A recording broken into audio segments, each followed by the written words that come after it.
ओम शांति। 20 नवंबर 2023 बाबा के महावाक्य।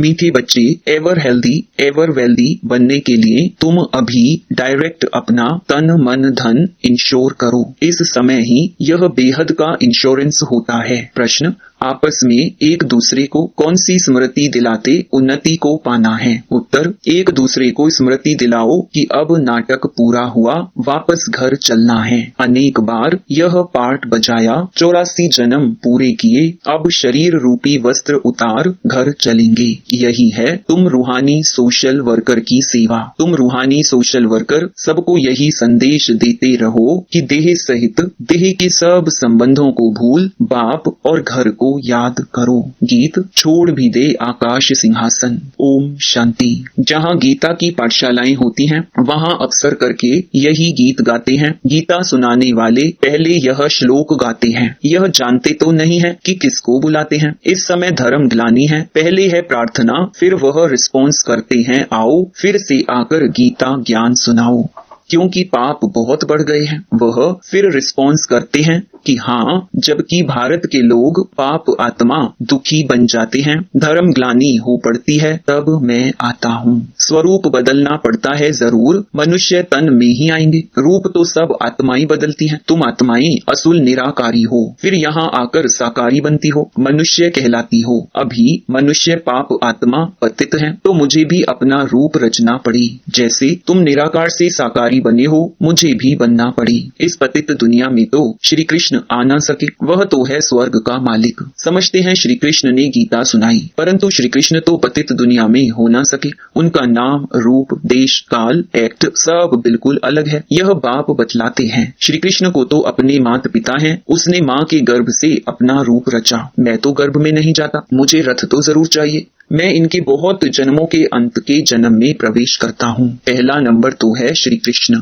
इनके बहुत जन्मों के अंत का जन्म हुआ 84वां जन्म, तो मैं इसमें ही आता हूँ। यह अपने जन्मों को नहीं जानते हैं। श्री कृष्ण तो ऐसे नहीं कहते कि मैं अपने जन्मों को नहीं जानता हूँ। भगवान कहते हैं, जिसमें मैंने प्रवेश किया है वह अपने जन्मों को नहीं जानता, मैं जानता हूँ। श्री कृष्ण तो राजधानी का मालिक है।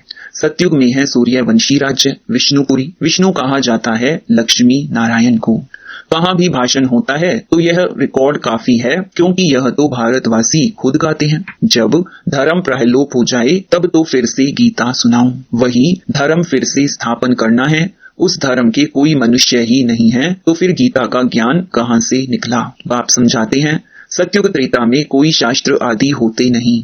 यह सब है भक्ति मार्ग की सामग्री। इन द्वारा मेरे साथ कोई मिल नहीं सकते। मुझे तो आना पड़ता है, आकर सबको सदगति देता हूँ। वाया गति, सबको वापस जाना पड़ता है। गति में जाकर फिर स्वर्ग में आना है, मुक्ति में जाकर फिर जीवन मुक्ति में आना है। बाप कहते हैं, 1 सेकंड में जीवन मुक्ति मिल सकती है। गाया हुआ है, गृहस्थ व्यवहार में रहते 1 सेकंड में जीवन मुक्ति अर्थात दुख रहित। सन्यासी तो जीवन मुक्त बना न सके, वह तो जीवन मुक्ति को मानते ही नहीं। इन सन्यासियों का धर्म सतयुग में तो होता ही नहीं है। सन्यास धर्म तो बाद में होता है। इस्लामी, बौद्धि आदि यह सब सतयुग में नहीं आएंगे। अभी और सब धर्म हैं, बाकी देवता धर्म है नहीं। वे सब और धर्मों में चले गए हैं। अपने धर्म का पता नहीं है। कोई भी अपने को देवता धर्म का मानते ही नहीं।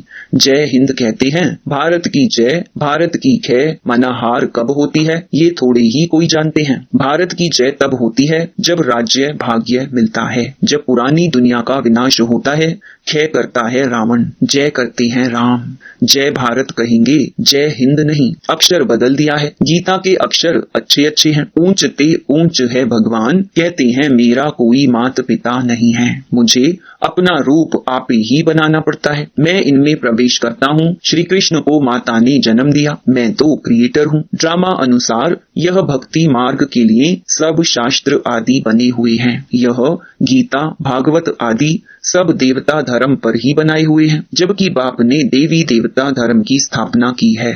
वह पास्ट हो गया, फिर फ्यूचर होगा। आदि मध्य अंत को पास्ट, प्रेजेंट और फ्यूचर कहते हैं। इसमें आदि मध्य अंत का अर्थ अलग है। जो पास्ट हो गया वही फिर प्रेजेंट होता है। जो पास्ट की कहानी सुनाते हैं वह फ्यूचर में रिपीट होगी। मनुष्य इन बातों को नहीं जानते। जो पास्ट होता है उनकी कहानी बाबा प्रेजेंट में सुनाते हैं, फिर फ्यूचर में रिपीट होगी। बड़ी समझने की बातें हैं, बड़ी रिफाइन बुद्धि चाहिए। कहाँ भी तुमको बुलाते हैं तो भाषण बच्चों को करना है। सन शोज फादर। बच्चे बताएंगे हमारा फादर कौन है। फादर तो जरूर चाहिए, नहीं तो वर्षा कैसे लेंगे। तुम तो बहुत ऊंचे से ऊंचे हो, परंतु इन बड़े आदमियों को भी मान देना पड़ता है। तुम्हें सबको बाप का परिचय देना है। सब गॉड फादर को पुकारते हैं, प्रार्थना करते हैं, हे गॉड फादर आओ, लेकिन वह है कौन। तुम्हें शिव बाबा की भी महिमा करनी है, श्री कृष्ण की भी महिमा करनी है और भारत की भी महिमा करनी है। भारत शिवालय हेवन था। 5000 वर्ष पहले देवी देवताओं का राज्य था। वह किसने स्थापन किया? जरूर ऊंच ते ऊंच भगवान ने। ऊंच ते ऊंच निराकार परम पिता परमात्मा शिवाय नमः हुआ। शिव जयंती भारतवासी मनाते हैं, परंतु शिव कब पधारे थे यह किसको पता नहीं है। जरूर हेवन से पहले संगम पर आया होगा। कहते हैं कल्प कल्प के संगम युगे युगे आता हूँ, हर एक युग में नहीं। अगर हर एक युग कहो तो भी 4 अवतार होने चाहिए। उन्होंने तो कितने अवतार दिखाए हैं। ऊंचे से ऊंचा एक बाप है जो ही हेवन रचते हैं। भारत ही हेवन था, वाइसलेस था। फिर तुम यह प्रश्न उठा नहीं सकते हो कि बच्चे कैसे पैदा होते हैं। वह तो जो रस्म रिवाज होगी वह चलेगी। तुम क्यों फिक्र करते हो? पहले तुम बाप को तो जानो। वहाँ आत्मा का ज्ञान रहता है। हम आत्मा एक शरीर छोड़ दूसरा लेती हैं। रोने की बात नहीं, कभी अकाले मृत्यु नहीं होती है। खुशी से शरीर छोड़ देते हैं। तो बाप ने समझाया है मैं कैसे रूप बदल कर आता हूँ। श्री कृष्ण के लिए नहीं कहेंगे, वह तो गर्भ से जन्म लेते हैं। ब्रह्मा विष्णु शंकर हैं सूक्ष्म वतनवासी। प्रजापिता तो जरूर यहाँ चाहिए। हम उनकी संतान हैं। वह निराकार बाप अविनाशी है। हम आत्माएं भी अविनाशी हैं, परंतु हमको पुनर्जन्म में जरूर आना है। यह ड्रामा बना हुआ है। कहते हैं फिर से आकर गीता का ज्ञान सुनाओ, तो जरूर सब चक्कर में आएंगे। जो होकर गए हैं, बाप भी होकर गए हैं, फिर आए हुए हैं। कहते हैं फिर से आकर गीता सुनाता हूँ। बुलाते हैं पतित पावन आओ, तो जरूर पतित दुनिया है। सब पतित हैं, तब तो पाप धोने के लिए गंगा स्नान करने जाते हैं। स्वर्ग में यह भारत ही था। भारत है ऊंच अविनाशी खंड, सबका तीर्थ स्थान। सब मनुष्य मात्र पतित हैं। सबको जीवन मुक्ति देने वाला वह बाप है। जरूर जो इतनी बड़ी सर्विस करते हैं उनकी महिमा गानी चाहिए। अविनाशी बाप का बर्थ प्लेस है भारत, वही सबको पावन बनाने वाला है। बाप अपने बर्थ प्लेस को छोड़ और कहां जा ना सकी, तो बाप बैठ समझाती हैं मैं कैसे रूप रचता हूँ। सारा मदार धारणा पर है। धारणा पर ही तुम बच्चों का मर्तबा है। सबकी मुरली एक जैसी हो नहीं सकती। भल काठ की मुरली सब बजाएं तो भी एक जैसी नहीं बजा सकते। हर एक की एक्ट का पार्ट अलग है। इतनी छोटी सी आत्मा में कितना भारी पार्ट है। परमात्मा भी कहते हैं हम पार्टधारी हैं। जब धर्म ग्लानि होती है तब मैं आता हूँ। भक्ति मार्ग में भी मैं देता हूँ। ईश्वर अर्थ दान पुण्य करते हैं तो ईश्वर ही उनका फल देते हैं। सब अपने को इंश्योर करते हैं, जानते हैं इसका फल दूसरे जन्म में मिलेगा। तुम इंश्योर करते हो 21 जन्मों के लिए। वह है हद का इंश्योरेंस इनडायरेक्ट और यह है बेहद का इंश्योरेंस डायरेक्ट। तुम तन मन धन से अपने को इंश्योर करते हो, फिर अथाह धन पाएंगे, एवर हेल्दी वेल्दी बनेंगे। तुम डायरेक्ट इंश्योर कर रहे हो। मनुष्य ईश्वर अर्थ दान करते हैं, समझते हैं ईश्वर देगा। वह कैसे दिलाते हैं यह थोड़ी ही समझते हैं। मनुष्य समझते हैं जो कुछ मिलता है ईश्वर देता है। ईश्वर ने बच्चा दिया, अच्छा देते हैं तो फिर लेंगे भी जरूर। तुम सबको मरना जरूर है, साथ कुछ भी तो नहीं जाएगा। यह शरीर भी खत्म होना है। इसीलिए अब जो इंश्योर करना है वह करो, फिर 21 जन्म इंश्योर हो जाएंगे। ऐसे नहीं कि इंश्योर कर और सर्विस कुछ भी ना करो, यहाँ ही खाते रहो। सर्विस तो करनी है ना, तुम्हारा खर्चा भी तो चलता है ना। इंश्योर कर और खाते ही रहते तो मिलेगा कुछ नहीं। मिले तब जब सर्विस करो तो ऊंच पद भी पाएंगे। जितना जो जास्ती सर्विस करते हैं उतना जास्ती मिलता है। थोड़ी सर्विस तो थोड़ा मिलेगा। गवर्नमेंट के सोशल वर्कर भी नंबरवार होते हैं। उनके बड़े बड़े हेड्स होते हैं। अनेक प्रकार के सोशल वर्कर्स हैं।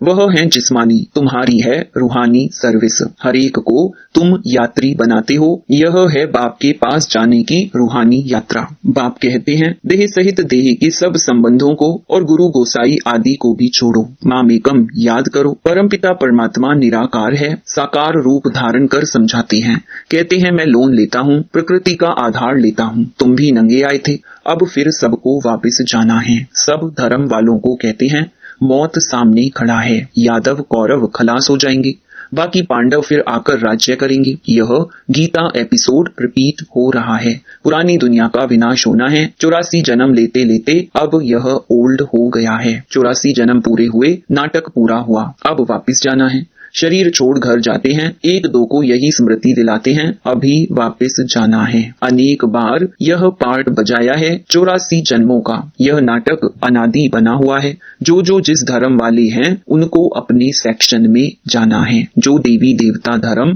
प्रलोप हो गया है उनके लिए सैपलिंग लग रही है। जो फूल होंगे वह आ जाएंगे। अच्छे अच्छे फूल आते हैं, फिर माया का तूफान लगने से गिर पड़ते हैं, फिर ज्ञान की संजीवनी बूटी मिलने से उठ पड़ते हैं। बाप भी कहते हैं तुम शास्त्र पढ़ते आई हो, बरोबर इनके गुरु आदि भी थे। बाप कहते हैं गुरुओं सहित सबकी सदगति करने वाला एक ही है। 1 सेकंड में मुक्ति, जीवन मुक्ति। राजा रानी तो प्रवृत्ति मार्ग हो गया, वाइसलेस प्रवृत्ति मार्ग था, अब संपूर्ण विषयस है। वहां रावण का राज्य होता नहीं। रावण का राज्य आधा कल्प से शुरू होता है। भारतवासी ही रावण से हार खाते हैं, बाकी और सब धर्म वाले अपने अपने समय पर सतो रजो तमो से पास होते हैं। पहले सुख फिर दुख में आते हैं। मुक्ति के बाद जीवन मुक्ति है ही। इस समय सब तमो प्रधान जड़जड़ीभूत हैं। हर आत्मा एक शरीर छोड़ फिर दूसरा नया शरीर लेती है। बाप कहते हैं मैं जन्म मरण में नहीं आता हूँ, मेरा कोई बाप हो नहीं सकता और सबको तो बाप हैं। श्री कृष्ण का भी जन्म माँ के गर्भ से होता है। यही ब्रह्मा जब राज्य लेंगे तब गर्भ से जन्म लेंगे। इनको ही ओल्ड से न्यू बनना है। 84 जन्मों का ओल्ड है। मुश्किल कोई को यथार्थ बुद्धि में बैठता है और नशा चढ़ता है। यह कस्तूरी नॉलेज है, खुशबूदार। अच्छा, मीठे मीठे सिकिलधे बच्चों प्रति माता पिता बाप दादा का याद प्यार और गुड मॉर्निंग। रूहानी बाप की रूहानी बच्चों को नमस्ते। धारणा के लिए मुख्य सार। पहला, रूहानी सोशल वर्कर बन सबको रूहानी यात्रा सिखानी है। अपने देवी देवता धर्म की सैपलिंग लगानी है। दूसरा, अपनी रिफाइन बुद्धि से बाप का शो करना है। पहले स्वयं में धारण कर फिर दूसरों को सुनाना है। वरदान, वाचा के साथ मनसा द्वारा शक्तिशाली सेवा करने वाले सहज सफलता मूर्त भव। जैसे वाचा की सेवा में सदा बिजी रहने के अनुभवी हो गए हो, ऐसे हर समय वाणी के साथ साथ मनसा सेवा स्वतः होनी चाहिए। मनसा सेवा अर्थात हर समय हर आत्मा के प्रति स्वतः शुभ भावना और शुभ कामना के शुद्ध वाइब्रेशन अपने को और दूसरों को अनुभव हो। मन से हर समय सर्व आत्माओं के प्रति दुआएं निकलती रही तो मनसा सेवा करने से वाणी की एनर्जी जमा होगी और यह मनसा की शक्तिशाली सेवा सहज सफलता मूर्त बना देगी। स्लोगन, अपनी हर चलन से बाप का नाम बाला करने वाले ही सच्चे सच्चे खुदाई खिदमतगार हैं। ओम शांति।